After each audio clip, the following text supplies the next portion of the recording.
একটি প্রাণী আছে যাকে দেখে মনে হয় এটা যেন আমাদের পৃথিবীর নয়, এটা অক্টোপাস। অক্টোপাসের শরীরে রয়েছে ৩টি হৃদয়, ৯টি মস্তিষ্ক আর প্রতিটি হাতে আলাদা আলাদা স্নায়বিক বুদ্ধিমত্তা। এই প্রাণীটা শুধু জটিলই নয়, এটা সত্যি আশ্চর্যজনক। ওরা মুহূর্তেই নিজের শরীরের রং বদলে ফেলতে পারে, কখনো শত্রুর হাত থেকে বাঁচতে, আবার কখনো নিজের মতো সংকেত দিতে। প্রতিটি অক্টোপাস একে অপরের থেকে আলাদা, আর ওদের শরীরে এতটাই নমনীয় যে যেকোনো সরু ফাঁক দিয়ে বেরিয়ে যেতে পারে। ওদের ৮টি হাত, আর প্রতিটি হাতেই রয়েছে ছোট ছোট মস্তিষ্কের মতো স্নায়ু, যারা নিজে সিদ্ধান্ত নিতে পারে। এই অসাধারণ ক্ষমতা দিয়ে অক্টোপাস নিখুঁতভাবে শিকার করে, শত্রুকে ফাঁকি দেয়, এমনকি পরিবেশের সঙ্গে এক হয়ে যায়। এত কিছু মিলিয়ে বিজ্ঞানীরা বলে অক্টোপাস এমনই এক প্রাণী, ভিন গ্রহ থেকে পাঠানো হয়েছে।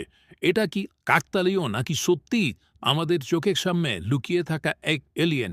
আপনি কি ভাবেন, অক্টোপাস কি ভিন গ্রহের প্রাণী হতে পারে? নিচে মন্তব্য করে জানিয়ে দিন।